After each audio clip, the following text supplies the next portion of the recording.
Sreenarayana institute of medical സയൻസിലെ pulmonary medicine വിഭാഗത്തിന്റെ നേതൃത്വത്തിൽ ലോക ആസ്മ ദിനാചരണവും ബോധവൽക്കരണ പരിപാടികളും നടത്തുകയുണ്ടായി. പ്രിൻസിപ്പൽ ഡോക്ടർ KR ഇന്ദിരാകുമാരി ഉദ്ഘാടനം ചെയ്തു.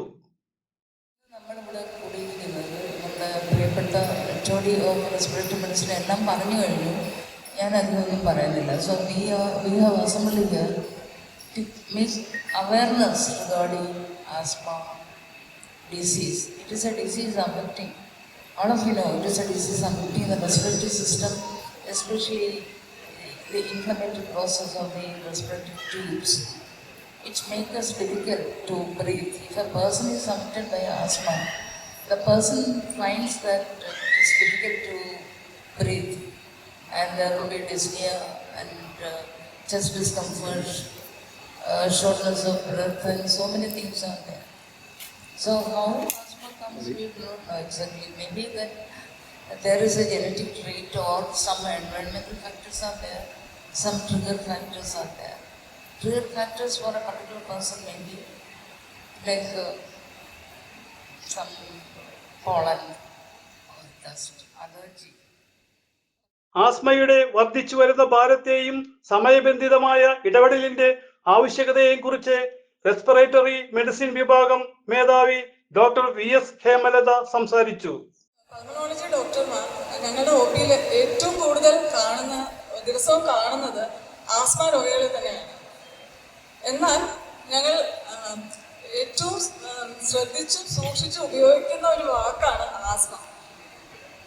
ഒരു പേഷ്യൻ്റ് നമ്മളോട് അവരുടെ അസുഖത്തെ പറ്റി പറയുമ്പോൾ നിങ്ങൾക്ക് ആസ്മയാണെന്ന് പറയുമ്പോൾ ഞങ്ങൾ വളരെയധികം സൂക്ഷിക്കാറുണ്ട്. കാരണം അത് കേൾക്കുമ്പോൾ തന്നെ വളരെ വലിയ ഭയമാണ് പലർക്കും ഉണ്ടാകുന്നത്.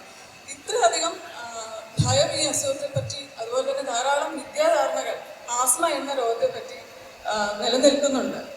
അപ്പോൾ അതാണ് ഇന്നിപ്പോൾ ഇങ്ങനെ ഒരു ആസ്മ ദിനത്തോടനുബന്ധിച്ച് ഞങ്ങൾ ഒരു പരിപാടി, ഇതിനെപ്പറ്റിയുള്ള വിദ്യാധാരണകൾ മാറ്റുവാനും കൂടുതൽ അറിവ് എല്ലാവർക്കും ലഭിക്കാനാണ് ഈ പരിപാടി കൊണ്ട് ഉദ്ദേശിക്കുന്നത്. ആസ്മയുടെ പ്രധാന ലക്ഷണങ്ങളെ കുറിച്ച് ഡോക്ടർ CS രേഷ്മ സംസാരിച്ചു. 4 ലക്ഷണങ്ങളാണ് ആസ്മയ്ക്ക് ഉള്ളത്. ശ്വാസമുട്ടൽ തന്നെ പല തീവ്രതയിലുണ്ട്.